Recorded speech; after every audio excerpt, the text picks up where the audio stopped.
Hi, you've reached the Caldwells. Please leave a message and we will get back with you just as soon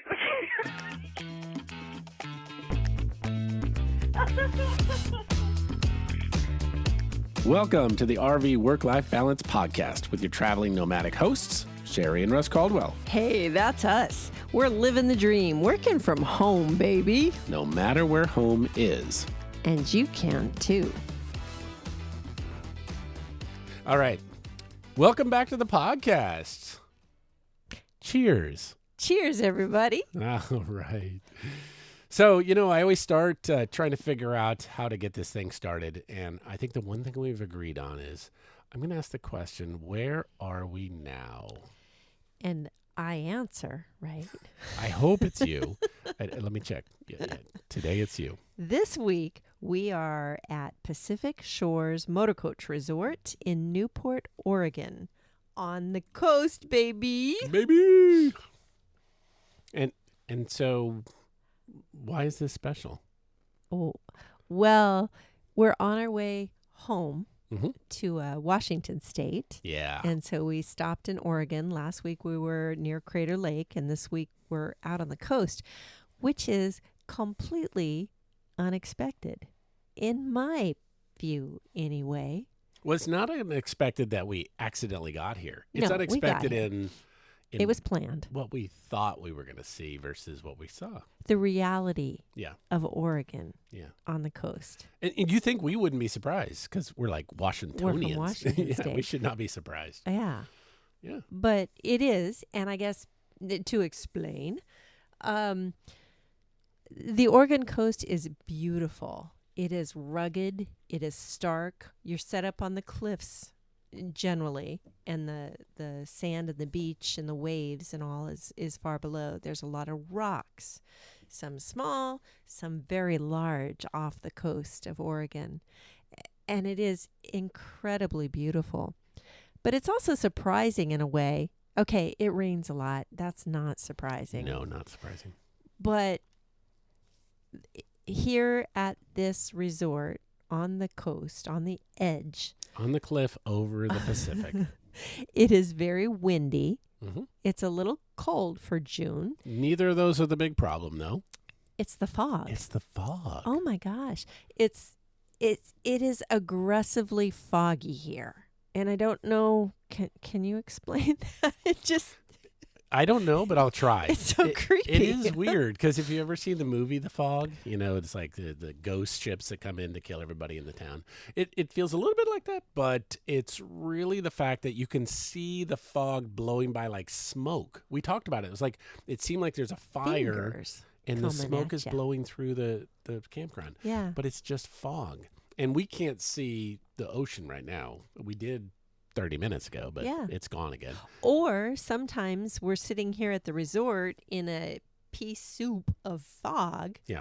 But we'll go a mile or two down the road, down to Newport Bay, where the restaurants are, and the waterfront, and the fishing Sea trawlers lions. coming in. It's very cool, and it's blue Mhm. and clear as day. But right on the beach, it many times just fog. But Yeah. Yeah. why? What's special about right now? Oh, okay.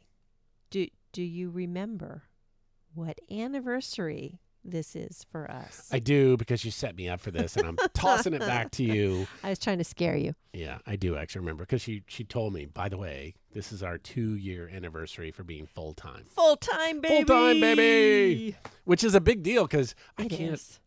when we started this, We never imagined. we never planned to get an RV. We never planned to travel. Well, we did. We were traveling this. by phone, Yeah. plane by phone, and so now we've been doing this 2 years. 2 solid years. It was Memorial Day of 2021 It's crazy. when we set out. Yeah. So I'm sure everybody has those kind of things where you started something and then like 2 years later you're like, whoa, I'm still doing this, and it's even bigger. So yeah, that's incredible. And there's always questions. People ask so many questions about this experience. So we decided, as part of our 2-year anniversary full-time on the road celebration, Baby. ah, Yeah. that we would talk about maybe the top 10 things, top 10 lessons we've learned in our 2 years on the road, living, working, and traveling full time. Yeah, which is, it's fun because when we meet people, we all talk about some of these topics, so they come up a lot. So, Yeah. And we also encourage our listeners that if you have questions or comments or anything at all, be in touch. Yeah. What have you learned? What have you heard that is like, really changed how you travel and stuff? Because these are just the stuff we learned. Mm-hmm. Some the hard way, I'll be honest. Some were like painful lessons. Some were you just slowly learn over time. It's like, oh, now I get it. So, but yeah, it's been interesting. Gotten pretty good at some of these things. Some, maybe not. But. What would you say the first one is? Because it's a pretty big one. Okay. So the top 10 lessons in our 2 years. For an RV work-life balance kind of way, right? On the road. Not just general RVing, right? Okay. We're dealing with work and life balance. Okay. So the very first lesson was figuring out our internets, which is your specialty. Yeah. It's funny because I think we've mentioned it before. Number one question we get while we're on the road, and we ask other people the same thing, is, how do you get internet? Because, you might use it for entertainment, but we use it for work, right? Sherri's a writer and is publishing stuff all the time. I'm on Zoom all day, so internet's super important. And before we started, we were doing, what do we call it? We were doing part-time, and we called it in the harbor, circling the harbor. We were learning how to do this for the first year. Yeah. We had to work out the internet. Well, we weren't in Washington for the first year, but the first couple months. Yeah. We were out by July of 2021. So we had to figure it out. And while we joke about Starlink a lot because we do have it, we didn't have Starlink at the beginning. Mm-mm. We basically had to work out some hotspots from multiple providers because we knew one would be good here and not good there. Redundancy. Good job. Yeah. So in fact, I remember ordering all this stuff before we even left our house. And we said, I started running all of my work over these different internet things without, telling anyone I was working with. Because if you couldn't tell as I switched, then it must be good enough. And that was how I tested these things out. So we ended up with a T-Mobile offer. We ended up with an AT&T. We ended up with a Verizon. And then eventually we were able to add Starlink. But I think that was after season 1, right? That was our last summer. Yeah. When we were back in Washington. Yeah. So what are currently our big 3? The big 3. Okay. In order of... It's hard to say. So the funny thing is Starlink is number 3, not number 1. But what I mean by that is it is awesome. It is awesome. I'm not putting it down at all. But I'll be honest, getting it out and setting it up is a big deal. And sometimes we are in places with trees and you can't get it out. So it can't even come out. But when we're traveling, even when we're driving, because we do some traveling for hours at a time, our top 2 is number 1 is our AT&T 5G. Mm-hmm. And we'll have a separate episode about how we do all that. But that 5G internet from AT&T is number 1 because it's on 24/7, feeding the rig all the time, even while we're driving, listening to music, looking things up. And most of the country, I'd say, has been reliably AT&T internet service. Yeah. The shocking number 2, which I'll be honest is starting to climb to number 1 in a strong way. I don't remember how I found that one. It was an introduction from someone, but it's actually an organization that promotes the accessibility of internet, and the organization is called Calyx, CALYX. They offer both the devices and services at a very reduced rate, and it is fantastic. And so our second one is a T-Mobile 5G. It is actually right now twice as fast as the AT&T. And in most cases, it will defeat AT&T in performance, but it has one disadvantage. It doesn't have an external antenna, so I can't leave it up all the time. So it's a nerdy thing, but it is amazing. It's amazing. And then number 3, because I don't want to belabor this first item, is Starlink. Now, Starlink is stunning when you're in the middle of nowhere. Yeah. we've been places where nothing worked. You drop the Starlink antenna out and magic happens. But if you do Zoom, this is the one thing. Zoom, when you get a buffering issue when you're listening to music or you're transmitting an email, no one notices. But if you have a stutter of 5 or 10 seconds while you're Zooming, everyone notices. It just stops. That dreaded freeze frame. And when that is not good. It is not. When you're in a work conference. It is not. So it's amazing 90% of the time, and we pull it out of the basement 40% of the time. And the cool thing about what we got, because I don't want to stick here. Because right now, heading through Oregon and Washington with all the trees, it's not very helpful. We actually have it turned off. We have it turned off, which is cool because we don't have to pay for it. We have the RV version. So we turn it off right on the app and we say, we're not going to use it for now. And so you get to turn it off month to month. And so we leave the other two on. And so I have it as an emergency backup, which is actually the whole point of redundancy. So what's cool is, in theory, we'll use it probably 20% of the time cross country, and I won't have to pay for it the rest of the time, which is really cool. So I do love it because it is magical when you need it, but it's nice to not have to pay for it when I have two other fantastic options right now. And that's about $150 a month that we're saving by having it kind of in freeze frame or our backup. As a tech nerd, I love to own it, but I'll be honest, I like not having to pay for it too. So that's kind of cool. So that's the number one thing. Whenever we have it out, before we kind of figured all this out, all the boys would come to the yard, as they say, to see the Starlink and talk about your Starlink? How do you like your Starlink? So it was a way to meet people, but that was not the point, it right? Did. So, and I'll be honest, I ask other people too. What do they think? Yeah. And then the only addition to that whole conversation is that our cellular service, our main cellular, is with T-Mobile. Oh, that's right. Our cell phones. That's right. Yeah. And separate from that Calyx thing. That's right. It is still the T-Mobile towers, so they would have the same ability. But you're right. Our phones were different than some of the networks we had originally because we've switched before. But good point. Okay. All right. So this is a big one for you. Number 2, because we talk about this, and this is super important when you're work-life balance traveling. It is trip planning. And what have we learned over the last what did we 2 learn? years? I didn't learn anything because I don't have to do this because I don't know how to do it. So.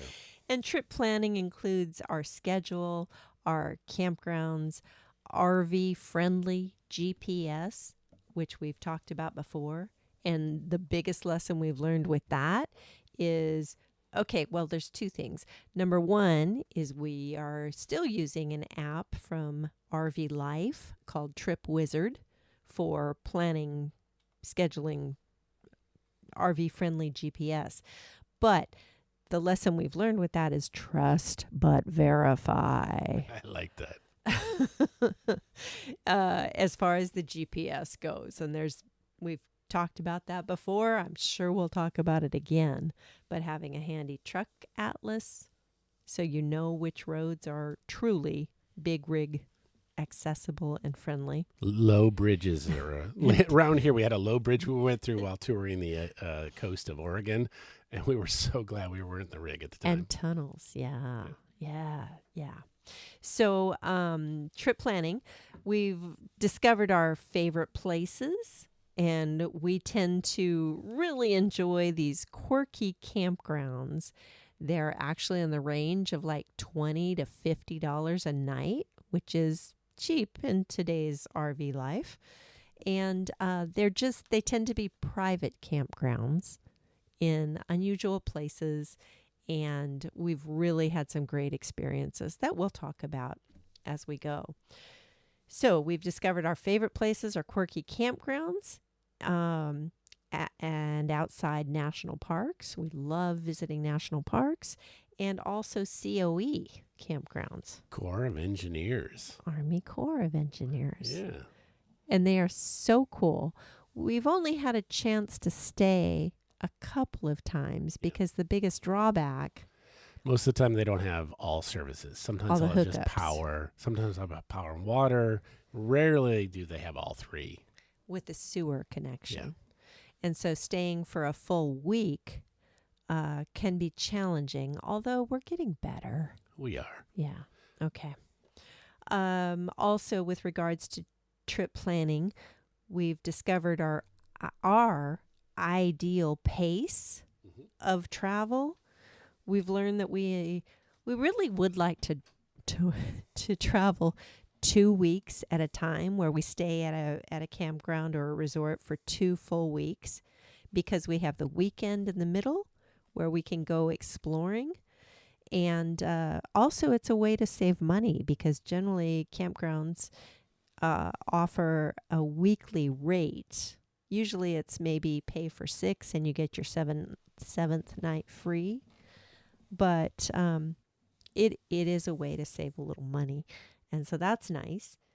And then also our driving schedule. Yeah, part of the trip planning. Yep. And we've learned what is the lesson there? It's taken a while, but when you're working, if you're just vacationing, it's one thing. But when you're working, time off is really nice. And so if we can drive one long day, so we travel on Saturdays and Sundays typically, if we can drive one long Saturday and have Sunday off, it's great. Yeah. Because we got to work again Monday. But if we have to do 2 long days of Saturday, Sunday, and then immediately start work on Monday, it's hard. So yeah, we've figured out we would rather double down on a long Saturday, knowing we can sleep in on Sunday. And that took us a while, because we were so excited at the beginning. Like we were like, whatever, we'll just drive. It's awesome. But eventually, you're still living your life. You're still working. All the normal stuff you do in a sticks and bricks or a normal house, you're still doing. So when you don't get a day off, it starts to add up. And so that Sunday off, whoo, that's sweet. So. Yeah. So we tend to prefer to drive one long day, which is generally about 6 hours. Yeah, which is longer than most people, I'll be honest. Right. So, a lot of people are out here on this 3-3-3 schedule. You might hear that. And that's it's typically 3 hours or 300 miles or stop by 3 p.m., depending on what works for you. And so, that's, again, typically people that are retired and they just want to, which is, I'll be honest, it's a great schedule if you can do that. Yeah. We, unfortunately, not fortunately or fortunately, we always have a schedule. We're trying to get to a place because we have an event or we have a work thing. And so we're trying to get across country to hit these things. And so we can't typically go only 3 hours. So. Right. We need to go further. Yeah. And also, to be honest, these first fair. 2 years, although our ideal is 2 weeks, we generally find ourselves week to week. Yeah. Leaving out Saturday, hopefully arriving at our destination Saturday late afternoon, definitely before dark, and then spending the week just because we've had places to be and things to do, and that's the schedule we've been on. We've also been traveling all the way around the country from Washington State to Florida and back around. And we're kind of, we're going to try to stick to that 2 week thing. We'll let you know, because there's always something somewhere we have to be. And that continues through October, November of this year. All right, so we're going to try to pick up the pace because we've only gone through 2 of these items. So, number 3, learning to be flexible. Expect the unexpected. Which is like, it seems so obvious when you start. You're gonna learn so much. That's true, but we always get caught off guard. Always. Yeah. And when we had some engine trouble, and we ended up in Phoenix, Arizona. What'd you say when I asked what's this episode back then? Breakdowns. Yeah, we talked about breakdowns episode. But, it's just the first reaction is, oh no, I have reservations. I got to be somewhere. And we have learned that sometimes you just have to call the next place and say, hey, we're at Camp Cummins in Phoenix, Arizona. We're going to be a few days late. And somehow it all works out. Yeah. But you've got to expect the Cummins unexpected. is the engine company that powers our rig, so Camp Cummins is really just sitting in the parking lot waiting to get fixed, just so you know. All right, so let's move along. Okay. So number 4. What's number 4? Oh, this is your expertise and do-it-yourself RV repair. I remember when we got this rig, we signed up for like this extended warranty, and we had, the company that sold us the rig, they were like, we're going to help you. The moment they threw us the keys, it was ours. It was our problem at that point. I did not know that at the time, but now I know that. We thought there'd be, like RV service stations. We thought there'd be people just with all magical gremlins that would fix this rig. Yes. Like with your car. Yeah. There's like people fixing it everywhere. Yeah, that's but not it's true. not like with that. big rigs, No. it's not like that. No, So not like that at all. be prepared that, number 1, Google is your friend, and I'll be honest, number 2, YouTube is amazing because people that have already solved your problem are there. I live on watching YouTube 20 times and then doing the repair myself. So I'm not saying repairs that are super complicated, like rebuilding a transmission or something, but there's a whole bunch of stuff. We've talked about this before. When your rig rolls down the road, stuff breaks. So you're going to be fixing it. So don't wait. You're not going to be able to wait forever. There's a huge line of people waiting to get fixed. You can't always get to a service center. As wonderful as NIRVC is, Amazing. Our National Indoor RV Centers, we have a partnership with them. Mm-hmm. I write for them. Mm-hmm. So we love them. They're a great service center, but you can't always get to the service center, and you can't always get in. That's right. To NIRVC or Freightliner or Cummins. We had to wait a week. Yeah. So I just want to say that Russ, who had never worked on an RV before. I could spell RV. That was pretty good. To date, there are over 25 things, I'd say, that you've figured out. Wow. That's not even including the coffee pot that I fixed. So that's pretty good. So no, that's just specifically RV things. Yeah. And I guess some of the biggest things were, you fixed our Aqua Hot, which is the water heater. That was big. Yeah. So we have something that huge. basically provides what they say infinite hot water. And what they mean by that is water goes through this system and it heats it on the fly so that, it's not a tank, it's tankless. But, it doesn't always work perfectly. So, and ours is propane powered and it has an igniter. And there's been some problems where we've had to replace that igniter twice now. Yeah. And so I'm pretty good at Aqua Hot, and I'm not even certified, but I probably should be certified to fix that equipment now. So, yeah, that's right. And because when we had problems with the Aqua Hot, and we would call the RV certified service guys about it, they're like, propane? We don't do that anymore. I'm like, we don't work on the propane. Our rig's a 2016, not like a 1997. What are you talking about? So you figure these things out yourself with the help of your online community. Yeah. Really. And also Freightliner 24/7. And YouTube. And YouTube. Yeah. YouTube is the bomb. Yep. So I also want to say that in addition to the Aqua Hot, you fixed our water pump. Yeah, so everyone that has an RV will have a water pump, and you will probably have to replace it. Luckily, this is probably the easiest thing. Well, not the easiest. It's pretty freaking easy. Let's just say that. But be prepared. Water pumps don't last forever. Luckily, they're relatively easy. But boy, when your water doesn't work, your wife's That's not a happy, so problem. you better fix that. So Yeah. be great. In fact, we carried a backup water pump the whole time. So when ours went out, I had a backup already. And you had to fix it yourself. Had to fix it myself. Yeah. Amazing. No big deal. Amazing. I got street cred for that though. Okay. Yeah.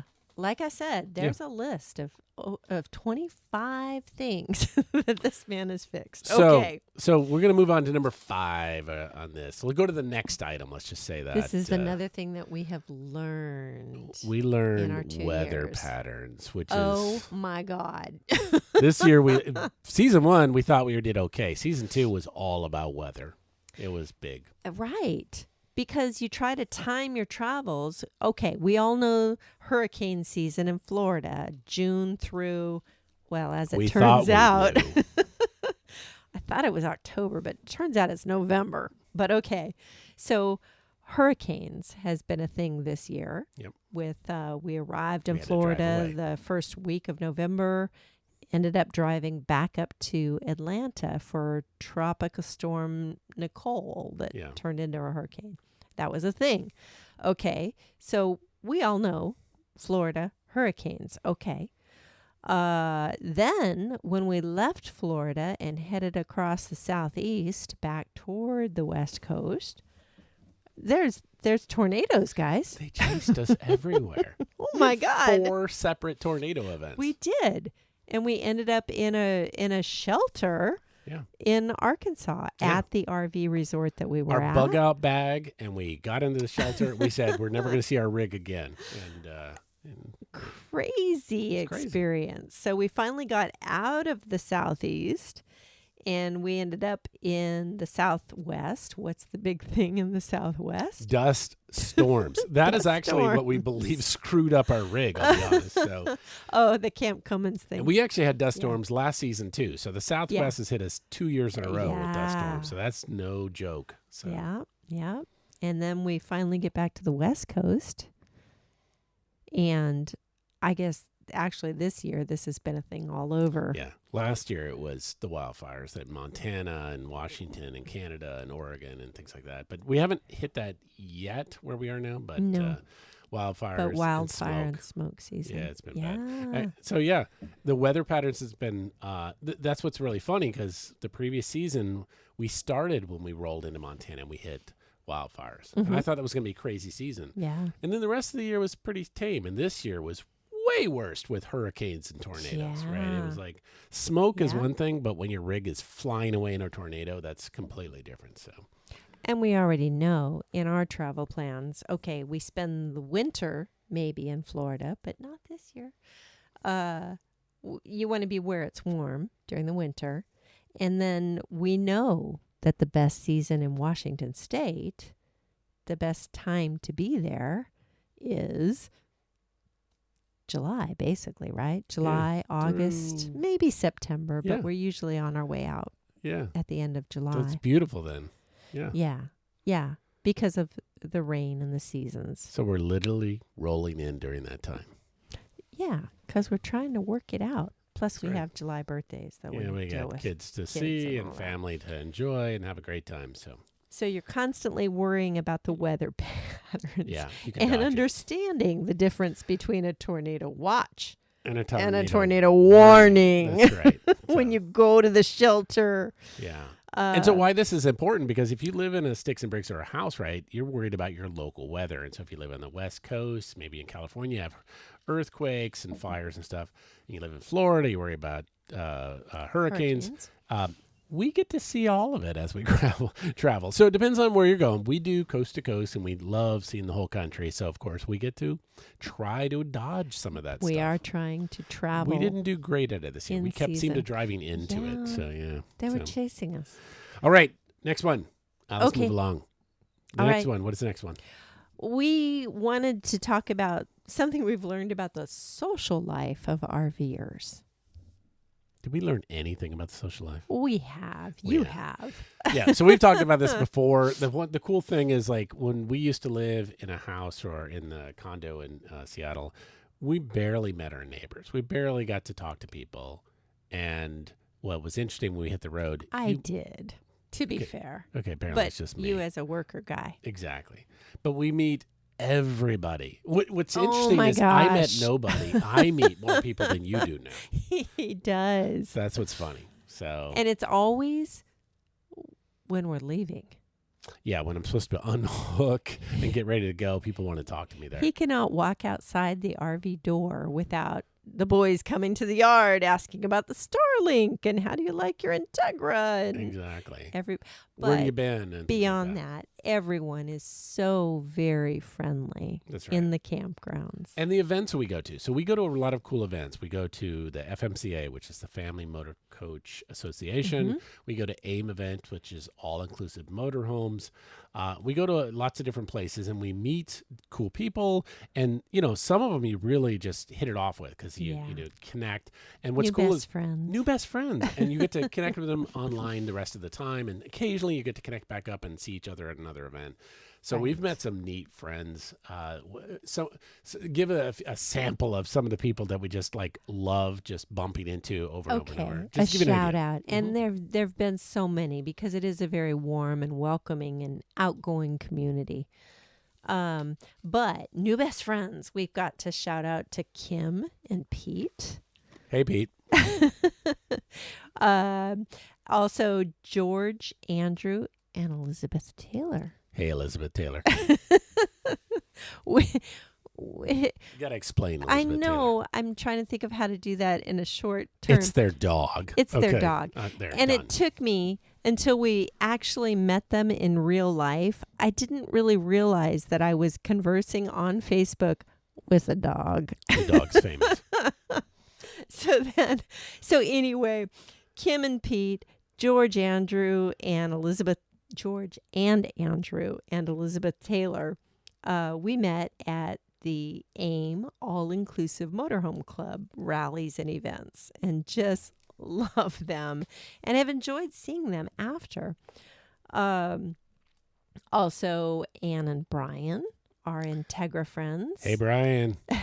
Who are on the road of adventure. They do videos and write-ups and newsletters on Facebook. They're amazing. We're going to end up talking to them in the future, Yeah. so you'll get a chance hopefully to talk to them. Yeah, They're and awesome. their dog Skipper. He's so Yeah. cute.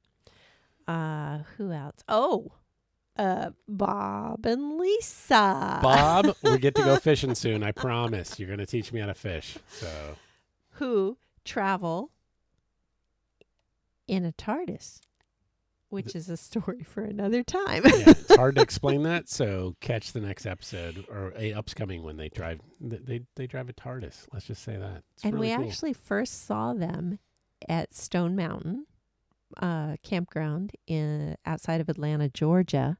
Didn't meet them until a couple of months later in Albuquerque, New Mexico. Oh, that's right. So if we haven't said this before, so you're right. We met them in one. We didn't meet them the first time. We saw them and we didn't know them. And you're right. It's because of the TARDIS that we saw them. And that was a location where a movie was being shot. Oh, in New Mexico. In New Mexico for Disney. And so Disney was shooting a movie at the campground we were all staying at. Nobody knew that. Neither Bob and Lisa or ourselves did not know that. And so we got to meet them there. So that's right. I forgot there was a connection there. Which was independent of the movie that was being filmed. But I know. I didn't get to be in the movie this time. So No. I tried. They didn't want me. So. It was George Lopez and Eva Longoria That's right. filming Very bad day. Alexander's terrible, very bad, horrible day. Something The like children's book. Yeah. So we're excited to see that come out because we were there while they shot that. So Yes. And totally random, but yeah. but But this is what happens. the thing was whole we met Bob and That's right. Lisa and the TARDIS, even though we had seen them in Georgia and watched them pull in. Yeah. And that was a whole nother story in itself. And But- we'll end up talking to Bob and Lisa as well because they're an interesting couple that have some amazing stories to tell with their bikes and stuff like that. Also But- working on the road. That's right. That's right. They work out of the rig. So these are some of the things when you work-life balance, when you meet the people doing similar things, they're traveling, they got great stories. So that was really cool. What's the next thing? Okay. Then the next lesson that we learned out of the 10 in our first 2 years is that water quality is a thing. Yeah, it's hard to believe. You'd have to think about your plumbing, your electrical, your internet, all that stuff. All these things you take for granted at home. Water, big deal. Real big deal. Mm-hmm. So this actually turned out to be something that we caught off guard. We were in, where was it? Detroit Lakes, Minnesota. That's right, Detroit Lakes. And with the hard water hard issue. water. So we didn't know about this. We learn, unfortunately, sometimes the hard way. This is one of the hard ways. And there was a lot of storms that week too. So we had lots of storms. It was an interesting week while we were there. But the thing was we parked the rig and we had noticed people had these big tanks beside Yep. the longer term people had big tanks there. And I didn't think twice. Kind of like we had talked about in the last episode about everyone having their hoods up. It's like you just think about it, but you Like, don't worry about it. That's I interesting. wonder why they have those I things. should probably investigate this now, but I didn't. And so we get halfway through the week we're there, and we started seeing the residue of hard water Yeah. on dishes and in the appliances that in our And on rig. the outside of the rig, we'd have those spots. That's that was right. started in Montana. That's right. That's right. So we started seeing this as we started crossing, and it really got bad in Detroit Lakes, Minnesota. And honestly, in Washington State before, and then when we lived in Atlanta, Georgia for 25 years, we never had to think about No. hard water versus soft water. No. Okay, maybe we're City naive. water is processed. So yeah. But all of a sudden, we're experiencing hard water. This is well what the water. hell is that? That's right. It's got a lot of minerals in it, and it ends up potentially damaging appliances, things like that. And we Yeah. started seeing it And showing our up. systems. Yeah, right? it started messing up the systems. And then a quick Google and noticing these other rigs quickly, we're like, we need a softener, a water softener. Dun, dun, dun. We may sound like the dumbest people on the planet, and everybody's like, oh my God, you should have known that. We did not, because again, we didn't know that. And you had to have one that was portable and mobile. So we did the research, and we had to drive a long way. We ended up driving from Detroit Lakes, Minnesota to Chicago, Almost all the way to Chicago. Illinois. That's Oh, that was the next stop, though.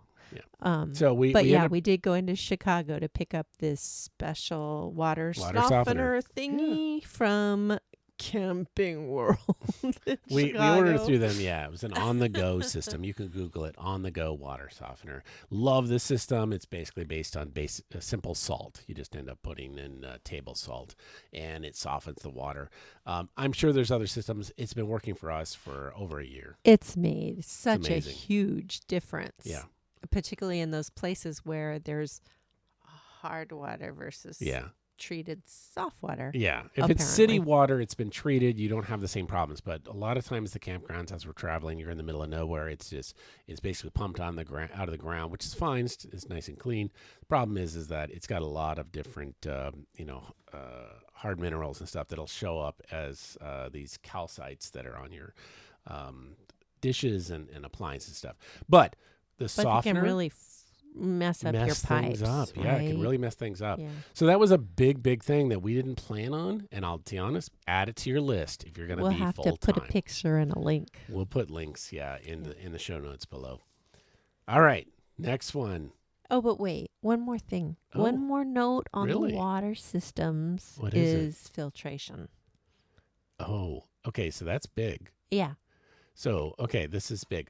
So we already knew about water filtering, right? We didn't know about water softening at the time when we started. We knew about filtering. So we had started like everyone where you go to the Walmart system, you get the little blue filter. Turns out it's crushed. No, the green was number two. Right. Okay. It was a crushed carbon filter kind of thing, and it really doesn't catch anything other than like maybe a mouse that's going through it. It's not good at all. And then the next level up, we were using this green system. I forget the name of it. Doesn't matter. It's at Walmart, but it's actually very good. It's got a 1 micron and a 10 micron kind of thing, and that was good. But they don't last long. Yeah, because you use them and they clog up in like 2 weeks, and then you 3. have no water. And those things are super expensive. And so we were going through them a lot. The water was okay, but it gets slowed down. We did that for the first 9 months, and because we want good water. We don't want to be drinking or using bad water. But it was not financially a very good option. So we started doing more research. And in the last 6 months, we've made the move from in Tampa to Clear Source, which has a 3 filter system, one that pulls out rust, one that pulls out normal particulates and stuff, and then one that actually pulls out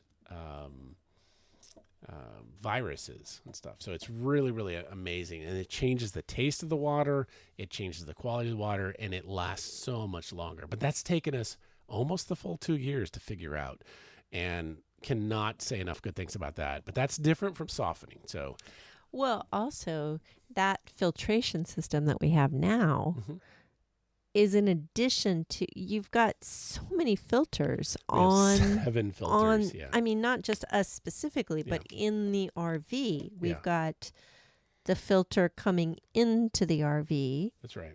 And then there's a filter on the refrigerator. So what she's talking about, we have the clear source as external, and outside there's 3 separate filters. So you may not have that. Maybe you're just using the one from Walmart, the blue one. It's a good way to get started.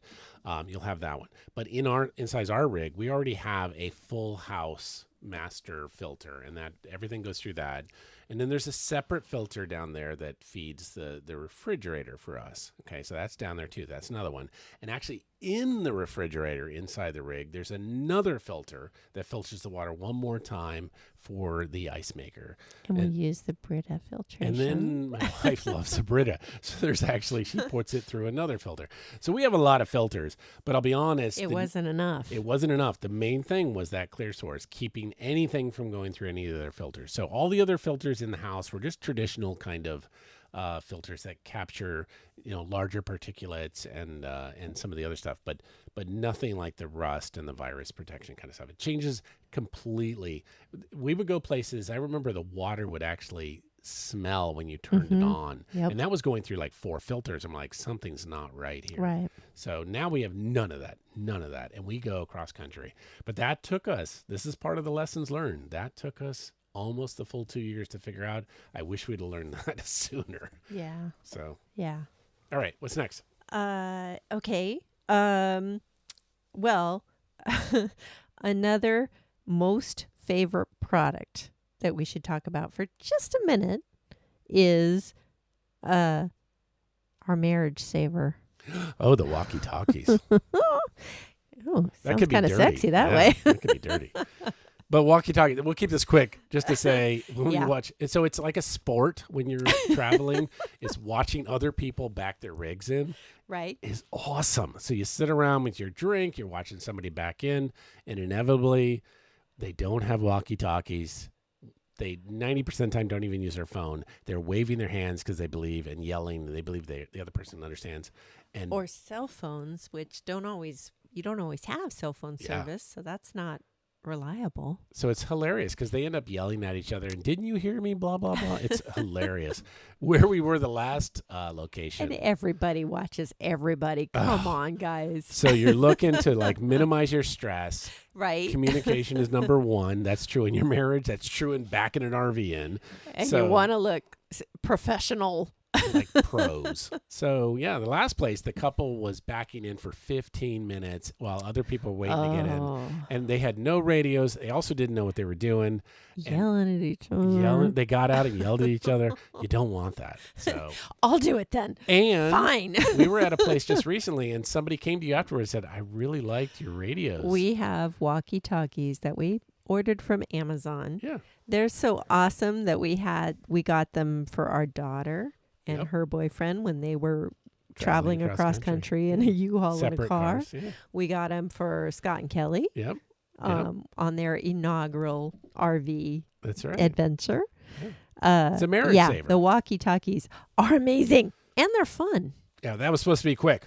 Okay. Oh. All right, the next one. We're going to talk about. Oh wait, you're waving me off.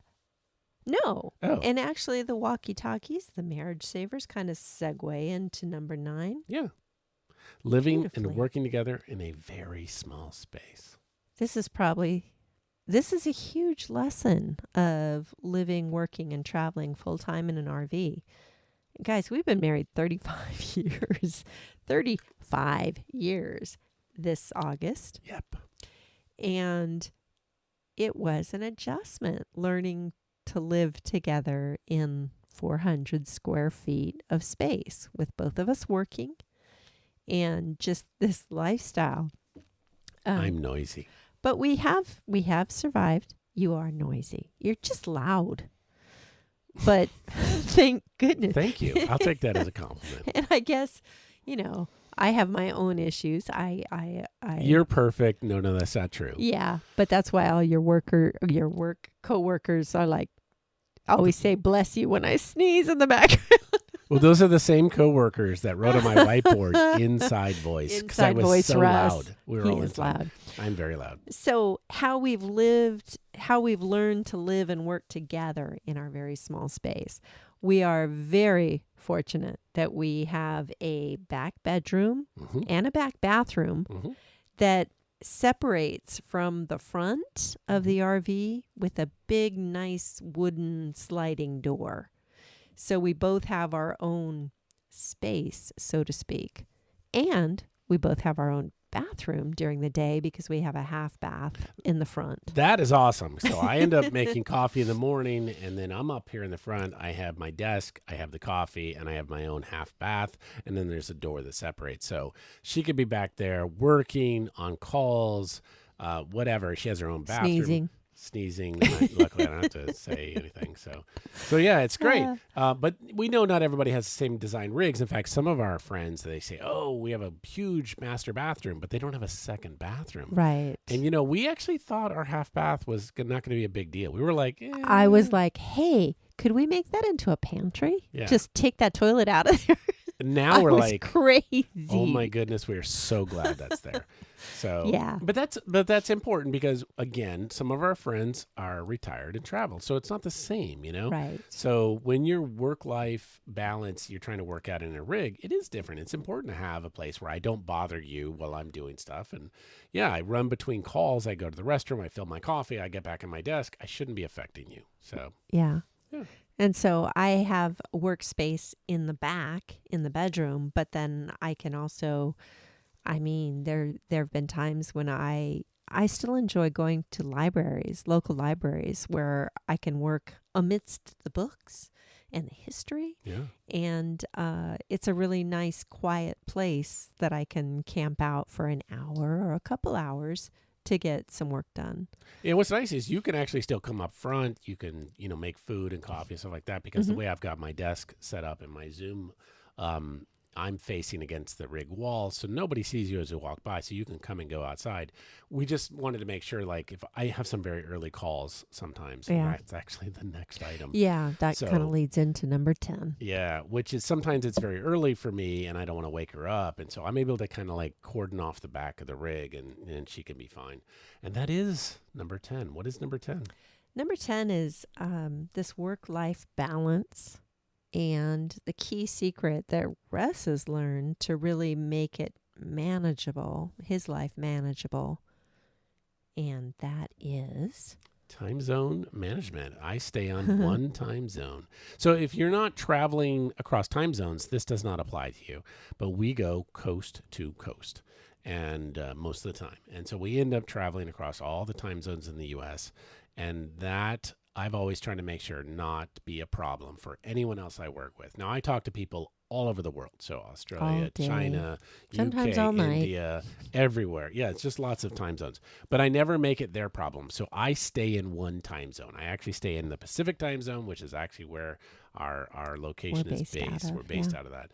And so even when we're on the East Coast for a while, I'm Pacific time. And so as we move, my times of when I get up, how late I work, how early I work, that shifts. I don't make it a problem for anyone else saying, hey, by the way, I'm in the East Coast now. Call me now. Nobody else has to worry about that. Russ is always on Pacific time. Yeah. Whether it's 9 o'clock on the East Coast or 6 o'clock on the West Coast. And so it's painful at sometimes, right? So it's later at night that I work on the East Coast. But it's very early on the West Coast because everybody's trying to do calls early. But, it ends up helping me too because there's some regularity to it. My calendar always looks the same. So that's good. It's painful because I wake my wife up to get up at 5 or 4:30 to, go through the shower or whatever. But, that's okay. It ends up being okay in other ways. My day ends earlier too. And we just kind of adjust. Yeah. We roll with it. Yeah. So that was the top 10 things that we've learned. That is right. In our first 2 years RVing full time, living, working, and traveling full time, coast to coast. I'm not even sure how to summarize this because normally we would say, the things we learned, but we learned 10 things right there. Oh, that's just 10 of. That's the top 10. Yeah, we debated these about which one should make the list. Yeah. But they're ones that they made the list because we have so many stories we could tell you. We just don't have time to. But we wish somebody would kind of let us into some of those, like the water softener and things like that. Just to know. Just to know that this is coming. Be prepared. And it's not a bad thing. No. But we learned, and in fact, we feel really good about them now. All of these, we now have a solid comfort level about all of them. We're pros. Okay, that's Pro too level. far. Yeah, it's pro strat. There you go. So, but yeah, that's what we've done, and it's exciting. This has been 2 years, and we're starting season 3. Woo! 3, baby. So, anyways, I think that's where we're going to tie this up. We're going to wrap it up. Sounds good. I want to thank everyone for listening to this. I know in a little bit longer. Please subscribe if you haven't. Take a look at the show notes. We're going to include a lot of links to the topics and the products we talked about here. So if you're interested to learn more, and we hope. Oh, what? I was going to say, guys, this is an interactive experience. If you have any questions or comments or things that we can help illuminate or anything at all, please be in touch. Subscribe on the website, and we're on social media. Always up for email or a Facebook or a message about any questions. We'll catch you on the next podcast. Thanks, everyone. Take care. Thank you. Let's go. Okay.